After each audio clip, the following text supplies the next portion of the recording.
BPSC 17वीं परीक्षा को रद्द करने के लिए पटना हाईकोर्ट में याचिका दर्ज हो चुकी है। देश के मशहूर वकील वाईबी गिरी इस केस को लड़ने वाले हैं। प्रशांत जी ने जब अनशन शुरू किया था तो 5 डिमांड था उनका कि उसमें एक बहुत इम्पोर्टेंट था कि 10 साल पहले से जितनी परीक्षाओं में क्वेश्चंस लीक हुए हैं माफिया के द्वारा या किसी तंत्र के द्वारा या कमीशन अथॉरिटी के द्वारा, एग्जामिनिंग अथॉरिटी, ये कोई नई बात नहीं है।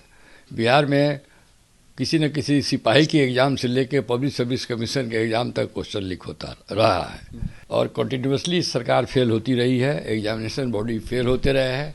इसके पीछे माफिया है और ये कमीशन के लोगों का मिली भगत भी लोग कहता है या कम से कम फेलियर तो है ही। प्रशांत किशोर जी ने सबसे पहले कहा कि अभी जो 17वीं परीक्षा हुई है इस पर विद्यार्थी आंदोलन पर है, तो इसको हम लोग कंधा लगाएंगे, इनके आंदोलन को आगे बढ़ाएंगे और इनको साथ दिया। उन्होंने अनशन पर बैठ गए, अभी भी अनशन पर है और उन्होंने कहा कि तुमको हम न्याय दिला के रहेंगे, जी तोड़ प्रयास करेंगे।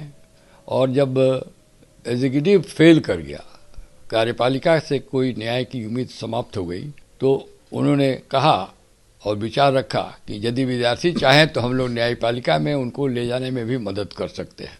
तो प्रशांत किशोर जी के इच्छा से या उनकी जो मंशा है विद्यार्थियों को मदद करने का, इस विचार से मैं और हमारा पूरा ये लीगल टीम मिलके और इसमें विद्यार्थी लोग आए, इन लोगों ने केस कहा और पॉइंट लाया और अपनी बात रखी और बताई, तो हम लोग को लगा कि नहीं, केस में दम है। हमको लगता है कि इतना बड़ा घोटाला हुआ है, इतना बड़ा इन्फॉर्मेटी, इलीगलिटी, अनफेयर मीन्स हुआ है, शायद चीफ मिनिस्टर को भी नहीं मालूम है। कौन कौन सी घोटाले की बात कर रहे हैं? जैसे पहला कि 2 दिन पहले 5000 विद्यार्थियों का सेंटर बदल दिया गया।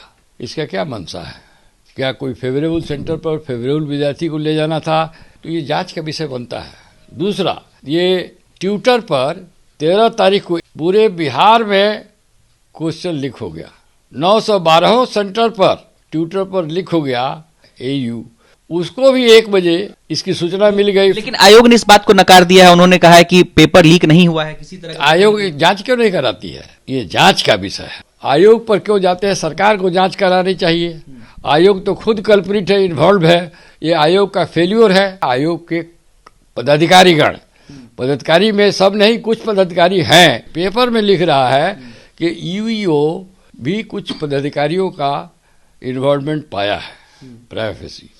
तो यूयू को भी जांच क्यों नहीं करने दिया जा रहा है? अपना ही एसओपी इन लोगों ने फॉलो नहीं किया है। 18 सेंटर्स पर तो डायरेक्ट एविडेंस है हम लोग पास, जो हम लोग लिखा है कि जहाँ गड़बड़ी हुई है, कहीं बायोमेट्रिक्स ही नहीं लिया गया, कहीं इन्विजिलेटर ही नहीं गया, कहीं 10 मिनट 15 मिनट लेट से एग्जाम शुरू हुआ। हर जगह जैमर लगाना है, तो जैमर नहीं लगा। मोर देन 50% एग्जामिनेशन सेंटर है, 912 में वहाँ पर जैमर नहीं लगा। क्यों नहीं लगा भाई? और विद्यार्थी बहुत से स्टेशनों पर मोबाइल लेके गए अंदर, अजैमर नहीं है, मोबाइल लेके गए हैं। क्या समझ सकते हैं इसके पीछे? क्या क्या क्या अनफेयर मीन्स, इससे बड़ा क्या हो सकता है? एसओपी के अनुसार है कि जब बंडल ऑफ क्वेश्चन हो तो विद्यार्थी एग्जामिनी के सामने खोला जाएगा।